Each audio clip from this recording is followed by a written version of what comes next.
So we are going deeper and deeper into the whole idea of the unity of Hashem, faith in Hashem, more understanding. Now we have a bit of a good understanding, so to speak, of what Hashem, actually the way that He created the world, the relationship that He has with the world, that it's a constant relationship, which means He's always giving us life. Every single moment. And the fact that on the one hand He is present, on the other hand He is able to conceal Himself by contraction. And not only contraction, but by covering His light with layers, exactly like the sun has a covering that protects it from shining onto the world with its full force, in order for the world to not nullify. So in that same way, Hashem also covers His light in order for us not to become nullified, and instead we feel as if we have our own self-existence. Mate. Sorry? Mate le mate. Mati v'lo mate. So that's an interesting, it's a Gemara, but maybe we can connect it to that. And the idea of Hashem, basically, we didn't speak much about why is that. This is more the technical way, but the idea of Gevura and of Chesed. Chesed means a projection of light, of kindness, and Gevura is harshness, so everything has to be according to Seder, according to the order. You deserve it, you get it. You don't deserve it, you don't get it. Now, we spoke about the fact that Hashem initially actually created the world, but Midas HaGevura, Midas HaDin. That's how Hashem started off the world. But He saw that the world cannot cope and bear such an extreme way of connection, which means only if you're good, so that's how you're going to see Hashem.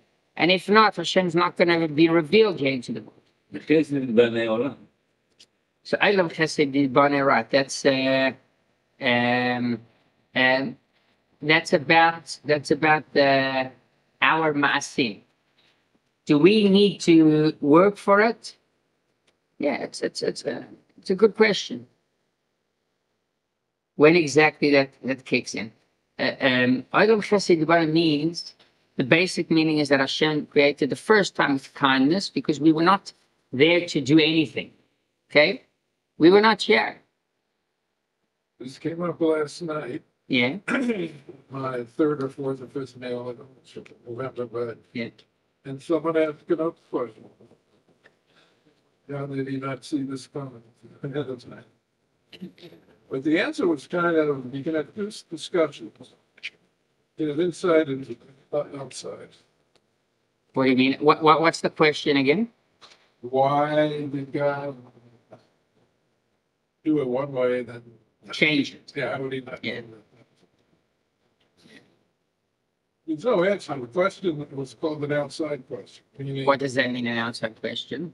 that you should learn the inside first on the whys and wherefores. Because here, if you have an introduction to Torah class, first time people come in, then you answer the question as how are you answer? But if you're in more advanced, I'm for more advanced than that to you, but you have to know who's. Yeah, we are very advanced. Okay, so you have to know who the room you're playing. The audience. Yes. And then you have to try to answer the questions from like in a deeper level. Right. So if someone asks, how did Solomon have so many wives? Yeah. Well, if it's an introduction class, you got to kind of start dealing with the history of it.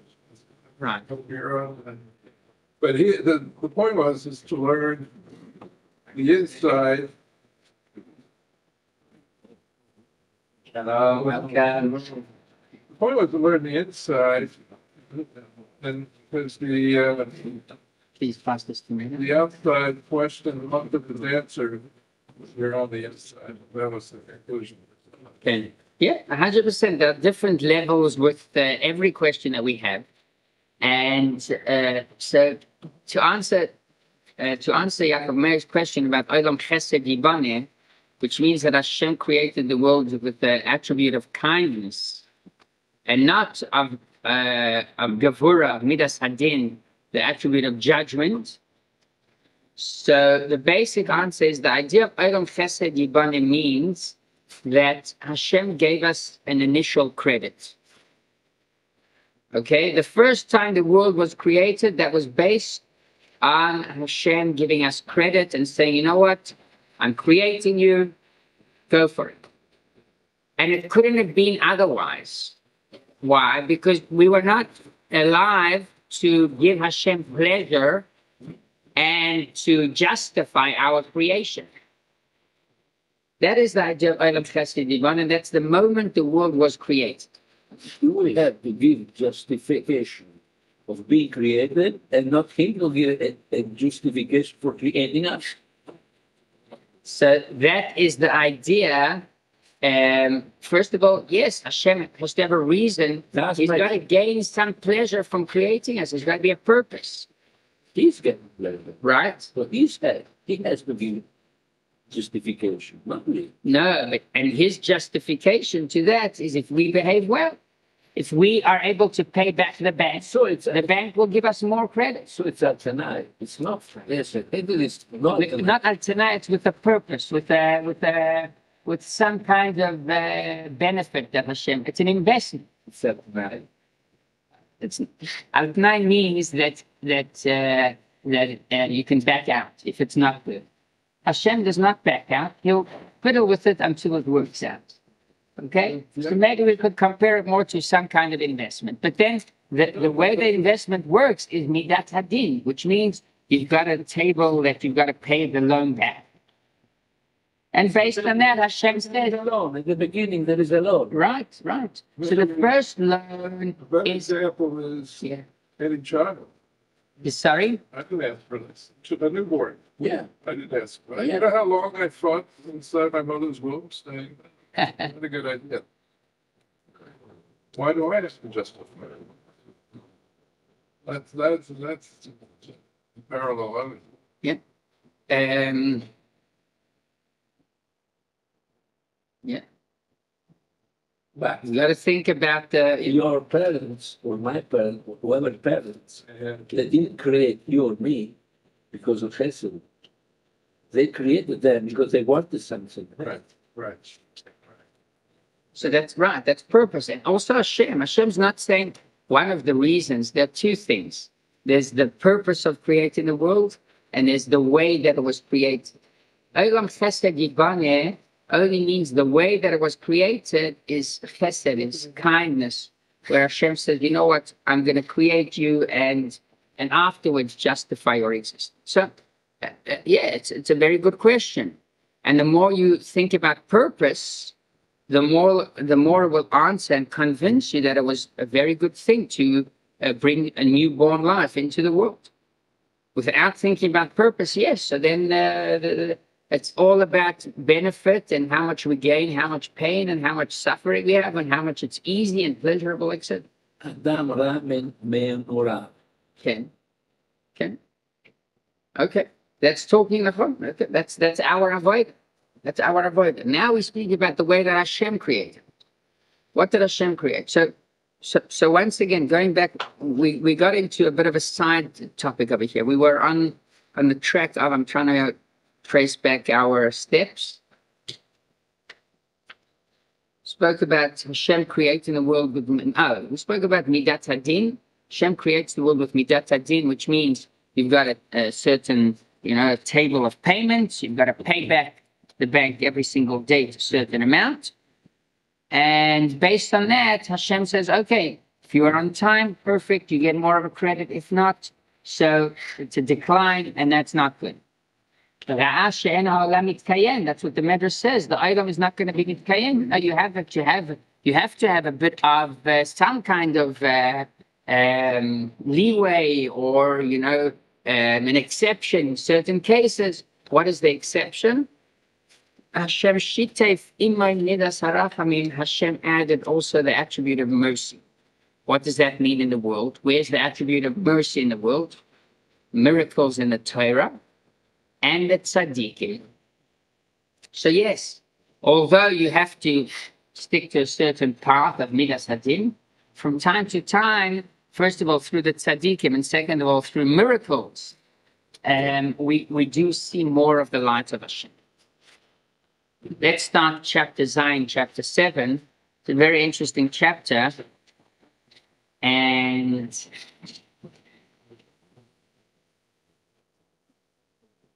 we've got actually right at the beginning, the famous pasuk that we say every single day, Shema Yisrael, Adonai Eloheinu, Adonai Echad. And then we have Baruch Shem Kavod Malchusay La'olam Va'ed. This is the initial story. We'll learn about it in a few parshiyot. Yaakov Avinu, before he passes away, he gathers his children together and he tells them, do you believe in Hashem? And they say, Shema Yisrael. Listen, Yisrael. Who's Yisrael? Yaakov. Hashem Elokeinu, Hashem is our God. Hashem Echad, Hashem is one. And Yaakov Avinu replies, Baruch Hashem Kavod Malchus Elolam Va'ed. Blessed is his name, his kingdom for now and forever. So, what is the deeper meaning of this verse? In Hasidus, it's often mentioned that these are two different levels in the unity of Hashem. Two different ways to understand how Hashem connects to us. One is Shema Yisrael, level number one, that is called Yichuda Ila'ah, the higher level of the unity of Hashem. And Baruch Shem Kavod Malchusay is the lower level of the unity of Hashem. Yichuda Tata'ah. Okay? The meaning of this is what we're going to see now in the Tanya. So let's read. Let's start from the first paragraph. I want to ask Mordechai to please read for us with the above in mind. With the above in mind, we may now understand the statement in the Holy Zohar that the verse Shema Yisrael is Yehuda, Ilah, higher level of unity, and Baruch Shem Kavod Malchuto Le'olam Va'ed is Yehuda Tata, the lower level of unity. For Va'i is Echad through the substitution of letters. Yefet. Okay, so first of all, we do know, and this is interesting, going back to the whole idea of substituting letters and the exchange of numeric values, etc. We know that there is a connection. For example, if we take Echad and we take Va'ed, so they mean the same. We've got to substitute the letters Echad and Va'ed. So if I'm not mistaken, the Chet and the Ayin, they are both Otiyot Groniot. Het, Ayin, that's how you're supposed to pronounce them. So they change, they exchange. We've got to see, again, each pasuk, there are different languages, different ways to substitute the letters. But the idea is that there's a connection between the two. What would be the meaning of Baruch Shem Kavod Malchus Hashem? What do you mean Hashem? Va'ed is Hashem. No, Va'ed is Echad. Va'ed is Echad. L'olam Va'ed. Forever, says forever and one. Now, we're not necessarily going to find a connection between the Hebrew meaning of it. Perhaps there we're not going to find a connection between the meaning. But if we find the right language, we'll be able to swap between the letters and we'll come to the same language, the same letter. Maybe. So that means that there's a hint that there's a connection. Maybe Baruch Shem Kavod Malchus, comma, Le'olam Echad. What do you mean, Olam Echad? Yeah. Again, there is definitely a meaning to it, but that's not the point that he wants to say here is that Va'ed in Echad is the same meaning in a different language, like we do Gematrias, etc. So here, Gematria is not really going to work, but in exchanging the letters, substituting them, yes, it will. Okay, so understanding that it's basically the same idea, but it's different levels, what does that mean? Let's continue with the next paragraph. Mordechai, please continue. The cause and reason for this Tzitzum and concealment that the Holy One, blessed be He, obscured and hid in the life force of the world, to make the world appear as an independently existing entity, as follows. It is known to all that the purpose of the creation of the world is for the sake of the revelation of His kingdom. May He be blessed, for there is no king without a nation. The word nation, or nation, is related etymologically to the word omimot, concealed or dim, for they are separate entities, distinct and distant from the level of the king. For even if the king had very many sons, the name kingdom would not apply to them, or even to nobles alone. Only in a multitude of people is the glory of the king.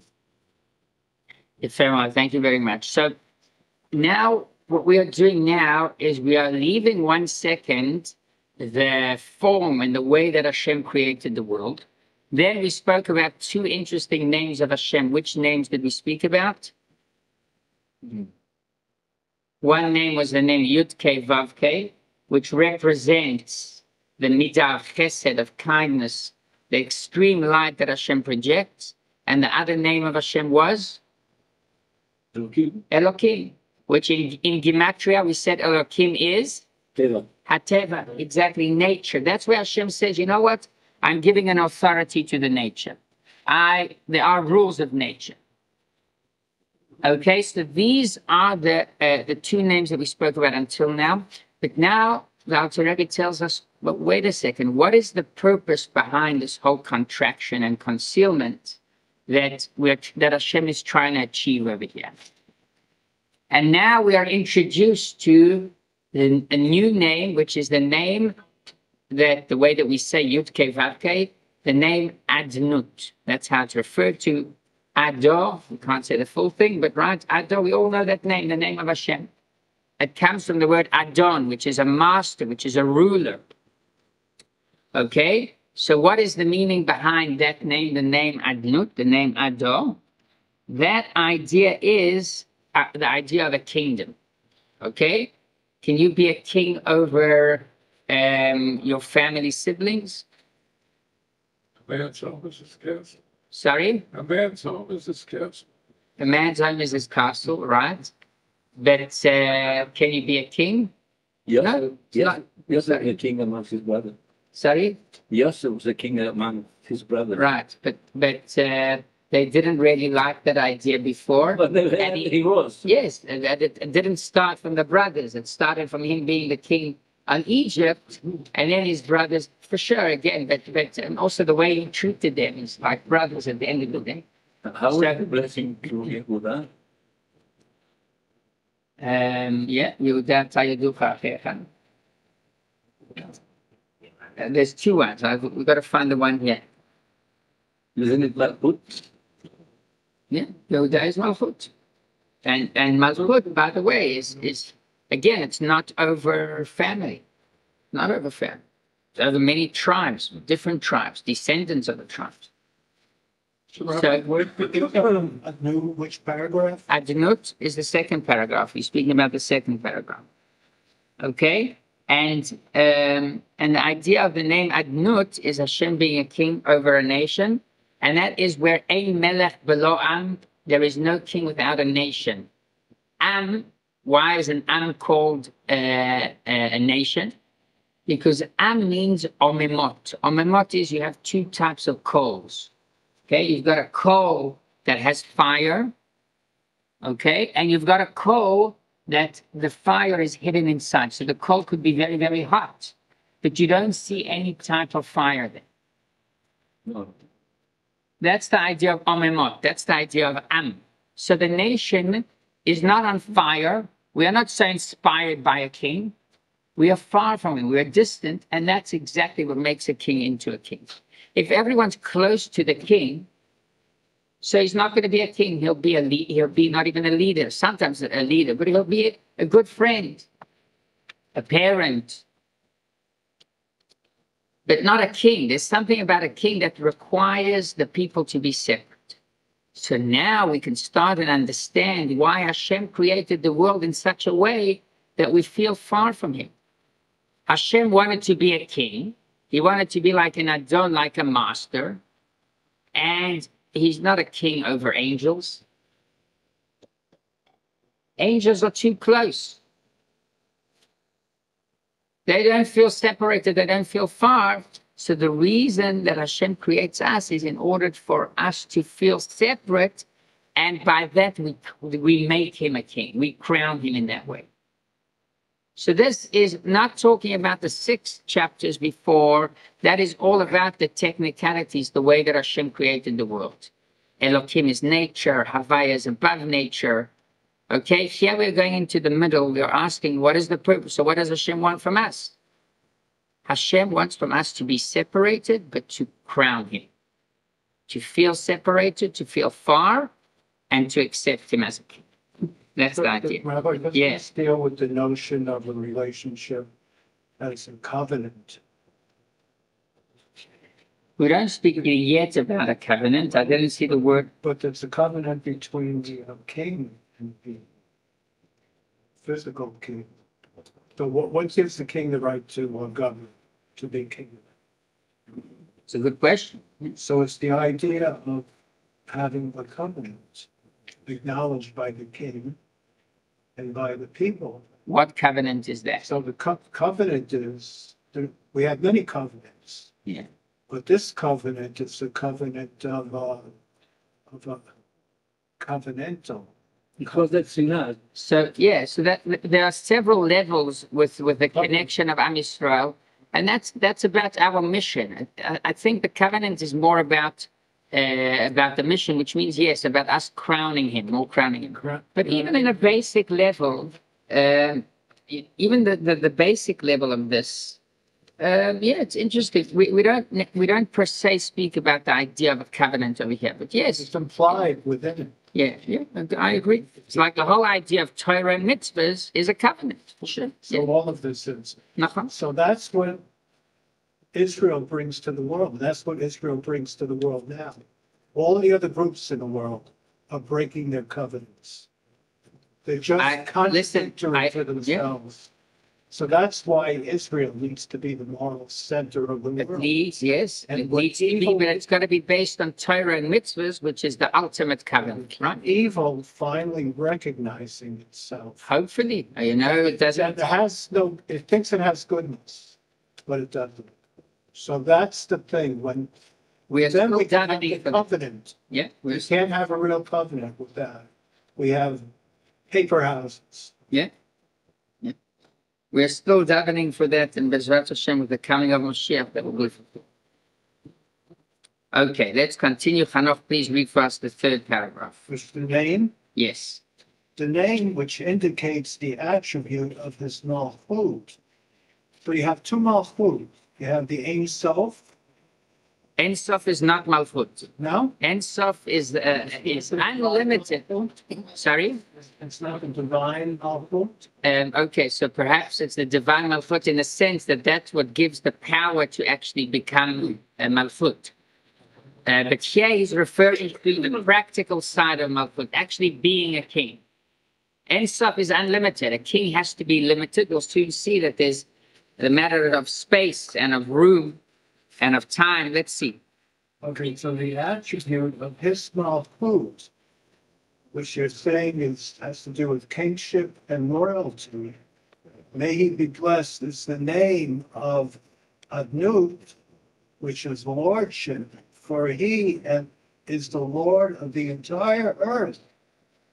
Thus it is his attribute and his name which brings into existence and sustains the world so that it should be, as it is now, a completely independent and separate entity and not absolutely nullified.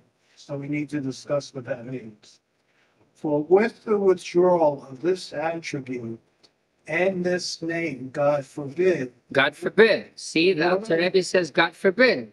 the world would revert to its source in the world of God and the breath of his mouth and would be completely nullified there. Yes, sir. So do we want nullification? Or not? Oh. Yeah, fair. So here the Alter Rebbe says, Chas v'shalom. Nullification is a bad idea. What does that mean? We'll see in a moment. We have to understand why it's been written. Nachon. And the name of the world could not be applied to it at all. Yefé ma'od. And here, this is where we are moving on to the purpose and the reason why, the motive. Why did Hashem create the world in this way? So here the Alter Rebbe says there's a purpose to Hashem creating the world in this way, where the world feels that it's separated. And therefore, if it would be nullified, it wouldn't do justice to the purpose, to the reason that Hashem does it in such a way. So Chas v'Shalom, God forbid, if the world would return automatically to a situation of nullification. God forbid, Chas v'Shalom. So do we want nullification or not? Hashem did not. If Hashem wanted nullification, he would create nullification. He did not want that. He wanted us to feel that we are separated. Soon we will see that we have a mission within the world to crown him as the king. But for a starting point, Hashem wants the world to be olam.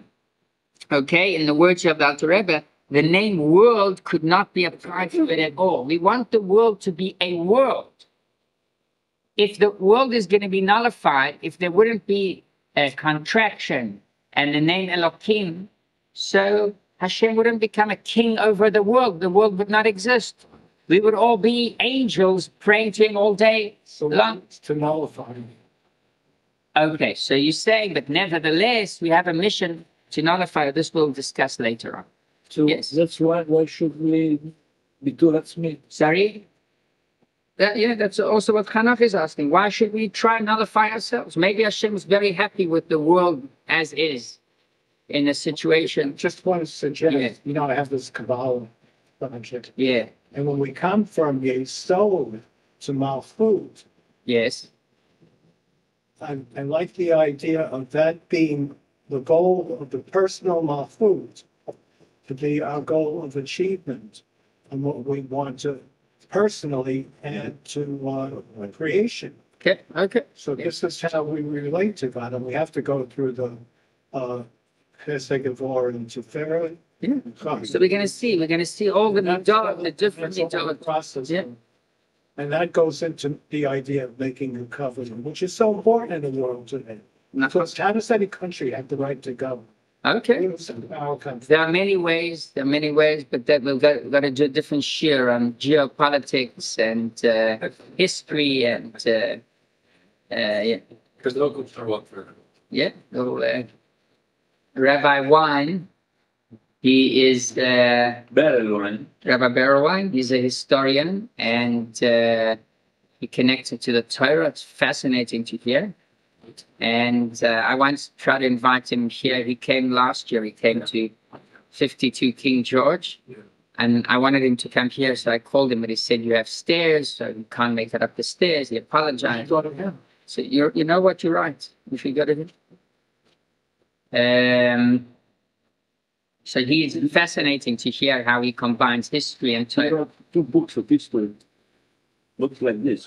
Does he have a video? Sorry? Does he have a video? Yes, I think a lot of the shurim Watch your video. are on videos, yeah. You can watch it. You can watch it on YouTube, on Hannah C's website, yeah. If he does speak for him, And he speaks at Hannah C, at Hannah C, yeah. Yeah. Yeah. So there's a deep connection between events in history and the Torah. There's a very, very deep connection between the two. Or like practicing its current events. Yeah, it is. 100%. All the Parshiot, Chayei Sarah, Parshas told us, this is all happening in front of our eyes today. Okay, let's continue with the fourth paragraph. So now, first of all, we understand the idea of tzimtzum better. First of all, we understand that Hashem wants the world to be separated because that's how he could become a king. You cannot become a king over people that are too close to you. And second of all, we are introduced to the idea of Adnut, to the new name of Hashem, Ador, right? That is the name of Hashem that represents the fact that Hashem is king over us. And let's continue with the third paragraph. Ovadia Bevakasha. in English? Yes, Okay. The fourth one. Fourth paragraph. the fourth paragraph. The Yes. term world can be applied solely to that which possesses the dimensions of time and space. Space and time. Space referring to east, west, north, and south, upward and downward, and time to past, present, and future. All these dimensions have no relation to the holy supernal attributes.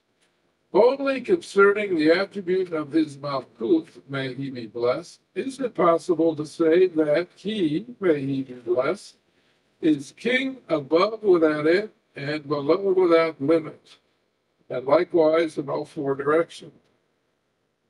The same is true concerning the dimensions of time, as it is written, God reigns, God reigned, God will reign. Thus, the life force of space and likewise of time, and their coming into being nothingness, and their existence as long as they shall exist, is from the attribute of Malchut. May he be blessed in the name Adnut, blessed be he. Now, since the attribute of his Malchut, may he be blessed, is united with his essence of being an absolute union, as will be explained, therefore space and time are also completely nullified in relation to his essence and being.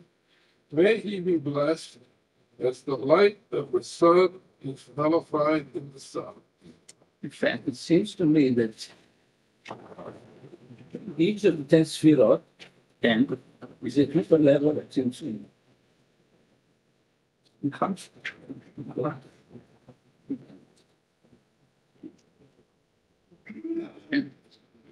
Okay, so the first idea of Malchut is that Malchut means that there is space and time. Okay, Hashem Melech, Hashem Malach, Hashem Yimloch L'Olam Va'ed. That we are already referring to differences in time. There's past, present, and future. When we speak about Yud Kei Vav Kei, the name of Hashem that's unlimited, according to that name, there is no past, present, and future. Hashem knows everything. Hashem knows the future. But when we speak about the name Adnut, the name Adnut means that there is past, present, and future. And not only that, that there is makom, there is space as well. So there is time and there is space. There's Mizrach, there's Ma'arav, etc. So I think And this all comes from the attributes of Hashem, and specifically from the midah, from the attribute of Malchut. Okay, this is the words. These are the words of the Alter Rebbe. Soon we'll speak about the meaning, but just I want to get the words of the Alter Rebbe here clear. And לפי שמידס מלכוסי יסברך מיוחדס במהוסוי הילקח גם בחינס המוקר והזמן בטל ומציאוס כביטול אור השמש בשמש. Here, that's already the next stage where there is some kind of connection between the name Adnus and the name Havaya. But initially, the beginning of separation in the world starts from the name Malchut. Once again, why? Because Malchut refers to people that are separate. If the Seder Aristalship is got higher level, in the Lower. lower level. So I can understand Chokhmah, Keter are at the top. Right. And I cannot understand why Tiferet comes after Chesed and Gvura. And because it's a combination between the two. Which is better. No, so you're right. So that's why the source of Tiferet, the Chesed, the word Tiferet, Tiferet is connected to Keter. Because the source, Not connected to Chesed. it's a combination of the two. But how do you have a koyach to combine two through Keter, which is higher than both? So you're 100% right. Yeah. It comes from a higher source. There's always the source of the thing. So just once again, the idea of the words of the Alter Rebbe. We said that Malchus is Hashem's kingdom. Based on that, what is the first thing that was created in the world? Okay? In the actual world, Yes. with the Shamayim, with the Before that. Space and time. Exactly. Yes. Space and time. That's the first thing that was created. By the way, there's a whole discussion. What was created first? Time or space? Excuse me. But What? Yeah. the NACHLAOT, which is time, but created it. So Ma'orot is not I necessarily can time. understand, I can agree with space, but not with time. So time is not only Ma'orot. Ma'orot is like a watch. Time has nothing to do with a watch. Can you travel in time? Well, yes, apparently, yes. Theoretically, you can travel. We can't. We don't have the ability, but other objects do. Because time is really a human invention to be able to calibrate the passage of our existence. Yes. But but space is a finite that had to be created. But time is just a reference for our own benefit. Yeah, fair. Okay. So this is, first of all, this is where it becomes deep and interesting. There's so you're right. They say, like, according to equations, there are ways to travel back in time. And then immediately there's the question, so can we also change the past based on that? And that causes a contradiction, because I'm not talking only about tshuva, I'm talking about physically. Tshuva is an invention of Hashem, that it's a miracle that we could do teshuvah. And by the way, there are certain things that a person cannot do teshuvah. That's what it says, that if in certain cases the action was done, there's nothing really to change. Yes. According to the equation of physics, Yeah. there's no reason why time couldn't run backwards. There's nothing in the equation that prohibits that. Yes. But, sorry? It doesn't work that way. It just doesn't work that way. What does it mean? What are we missing out? Why doesn't it work that way? I don't think you're working hard enough on this problem. I think it So- doesn't work that Well, way. time and space and physics are intimately connected. And if you read some of the advanced and rather strange theories of physics, you talk about time that's curled up on itself, or space that's curled up on itself. It's supposed to be on top of We have to get Einstein about this. So I think Einstein was to make this a practical problem, yeah. But he said that you can travel in time, right? Like if I don't know. What was it wrong about? well, here's the thing about that though. If He's the guy that said, what do you say? Morality Never never changes, The quantum mechanics is. so within the morality, And then there's no changes if he's based Right. on it really is. man treatment's probably Yeah. that. Like Democrats want to believe that morality changes and they have to replace it, which is so incredibly stupid. It doesn't. okay, without politics here. No, it's not politics. It's a way of looking at the world Yeah. that The precedes. Torah says that Torah is never going to change. Yeah, the Torah is never going to change. So I But yeah, think what creates, the interesting what thing. connects the life force and the first Yeah. space and time is in two molecules.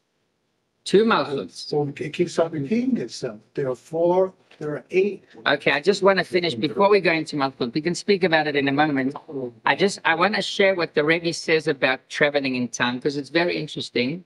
And the Rebbe makes a distinction between the equation, or using time as a way to measure events, which is basically what you were saying. So time is not really something that has a real existence. It's only like a watch for us. And perhaps if we had a different watch, maybe it would go a bit slower. But for some reason, they decided that 60 minutes is an hour and 60 seconds is a minute, etc., etc. And probably it works very well. That's how the system works. And that's why it would be hard to change it. But in certain cases, yes, you can move faster than the way you measure time on Earth, because one of the ways we measure time is based, maybe, I'm not going to go into that, but it's a method to measure events. Okay? But there's a different thing. There is there is time, which means reality. So time, as another word for reality, means that if I move a cup over here, no matter if you want to say it took me 1 second or 10 seconds, this is time of past, present. So that's not about measuring the exact amount, which is something that we could just agree on, we could measure it, and that's what we could play with. It's the idea that certain events have happened. And the moment it happened, that is the initial idea of time. Haya hove v'yeh. And that you cannot travel in time. And that's why you cannot also change the past. Because there are two parts in traveling in time. There's traveling in time, which is changing the calculations of the way we measure events. That you could play with. But the actual changing the actual events, you can't change the actual events. Some physicists probably think you could. I don't know. There's an illogic contradiction over there that they say that you can't. One of the components of time is that time, the measurement of time, is based on a standard. And depending upon what that standard is, will depend upon how you measure that thing. It's like a machine with a lot of gears on it that turns at a certain speed. But if you change the standard of how that machine works, now you've changed the concept of what the length of time is and how it's measured. In measuring occurs that happen during, right? Yeah, but that standard has to remain absolutely constant. That's why time is a human invention. Outside of our existence, time doesn't exist. You think. So going back, so this is a good point. So going back, what was the first creation of Hashem? The first creation of Hashem was not the Me'orot. The Me'orot are connected to the clock, to the watch, which is some way to help us measure time. But what the first thing that was created is the concept that there was past, present, and future. And that goes together with space as well. If so, That has to go together with space. You cannot really separate the two. if so, And that is the idea of adnut, of malchut. That's when Hashem says, I am the melech, I am the king. That's when something, what does melech mean? We said melech is the first time you refer, you connect to someone that's disconnected from you. And what does disconnection mean when we talk about Hashem and us? The first thing that is disconnected is time and space. And again, not the time that we measure, but the time in events happening. But when you talk in those terms, you also have to add other dimensions, Yeah. such as inertia and mass. And it gets very complex. Yeah. They're not dimensions. No. Mass is, inertia is easy to explain. Mhm. It's mass and motion. As long as gravity. What exactly is mass? That's harder because, 99.999% of the world is empty. The atoms, Yes, nachon. there's nothing in there. The little electrons and the protons and neutrons and but solid. so if science, And there So is, mind that's beyond human comprehension. right? Nachon. Nachon. Because what did somebody once say? If you think you understand quantum mechanics, you don't. That's right. but if I so, think Einstein said that. if so, Interesting. This is above what I could understand. But, That's where you get into chaos theories. nachon. That goes into, yeah. isn't it a contradiction to say that Yeah. God, Haya, already here, Contradiction to what? to the time of existing? Exactly, and that we refer to a higher level pre-creation. Exactly, and that is the name Yud K Vav K. That in one word we have a combination of Haya Hove v'Yeh Ke'echad. That is Yud K Vav K. The name Adnut By what? means that there's Malchut, And what is the first thing of Malchut? It has to be something separate, something different. What is the first thing that is different? That events happen outside of you. All the events happening are, so to speak, outside of Hashem, which means that there's space and there's time. That is Adnut. Okay? And just to finish again about Adnut, about Malchut and Adnut, what is Malchut compared to? Malchut is compared to the power of speech. What is the connection between Malchut and speech? So first of all, if you have the ability to speak, you can be a very good king. Hanoch asked before, what is the authority that the king rules with? So in many, many times, yes, it's a covenant. Perhaps that's the best form, because then everyone cooperates together and they understand they're on a mission. But in many, many times, it's just the word of a king. If the king's word is respected, how does a king rule?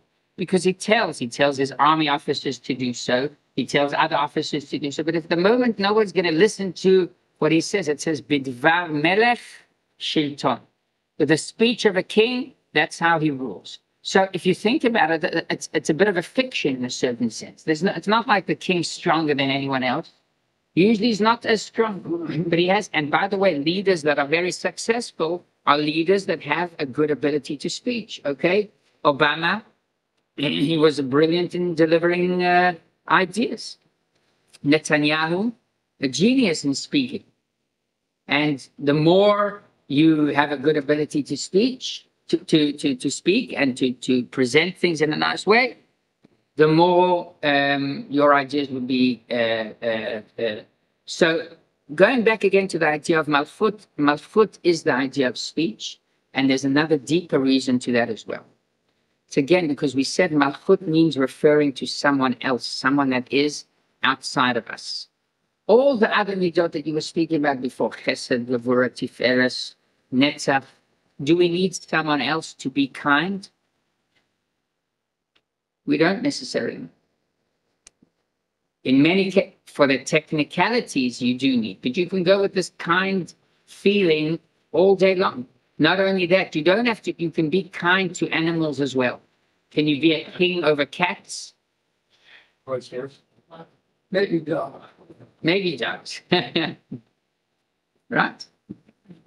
So, in other words, we understand that the whole idea of Malchut, the kingdom of Hashem, is based on speech, which speech means passing on from my entity, from my existence, and relating to someone that is outside of me.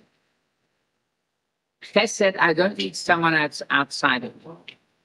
I don't need someone to really receive my kindness. But we said, Chesed Bonei Olam. No.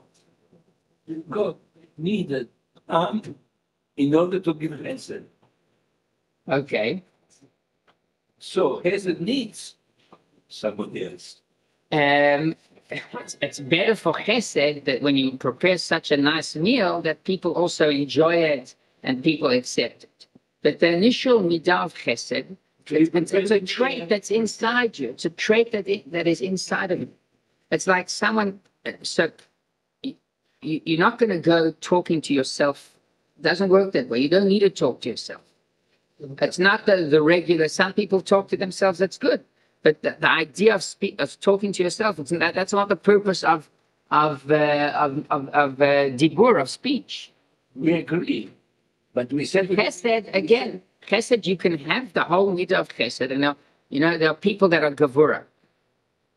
There are people that everything in their life, it's harsh, it's like strict, it's by the book, it's Shammai. Bet Shammai. Did he have to have someone else to paskin? He was learning the halachot by himself. What? His mindset was Gevurah. Did he need to have someone else in order to establish this mindset? No, We agree. That's his mahut. We agree. To talk, you have to have someone to talk to, someone outside of you. Yes, but To be a king, you have to have someone that's outside of you. to be a king. But at the beginning we said, in order to have Chesed, you need Am. This is what we said at the beginning. It wasn't in order. It says the credit, it says that Hashem gave us credit at the beginning. Okay. He gave us credit. Okay? And by the way, there's something that we say in Adon Olam. So again, it's like someone declaring one day, walking with this feeling that he's a king. It just doesn't go that way. You can walk with the feeling that you are a kind person, even if no one needed your favors, but you are a kind person. Walking around like a king, that's not there. We say in Adon Olam, this is a bit of a question, but we'll speak about it. In Adon Olam, we say, Adon Olam asher malach b'terem kol yitzur nifrad. Hashem was a king even before he created the world. So, oh, wow. So sorry, it's a long chapter and it's a deep chapter. There's a lot of things to elaborate. So just the question. We'll continue just with the question. We'll keep it Bezrat Hashem for next time. It says, Adon Olam asher malach b'terem kol yitzur nifrad. Wait a second. It says in Adon Olam that Hashem was a king even before he created the world. But didn't we just say that we need an am in order to become a king? That we have to have creatures in order to rule over them? Creatures that feel separate? Mm-hmm. So how do we say that Hashem was a king even before? Great question. Oh, What's that? It's in a separate category. yes. What does that mean? In a separate category, what is the separate category? It is not Hashem separate. can be what is called a melech ba'atzmuto. By himself. Because he's the real existence, so he's a king even before there is technically an am. But again, why do we need B'terem? There is no time in Hashem. So that's talking to us. We are praising Hashem. We are saying in our terms we use it. But the idea that we're saying that he was a king before, how could he be a king before? It's for our Let's point leave of it view. But that's not the praise. We should say Hashem was kind before he created the world. Hashem was great. But why are you saying king? King, he needs us. And the answer is, and there's a lot to speak about in this answer. Again, like in your words, it's that Hashem's a different category. Hashem, by his atzmut, again, all of these are names of Hashem, but at Hashem's essence, that is etzem, there he is a king even without anything else. Because he's the creator of reality.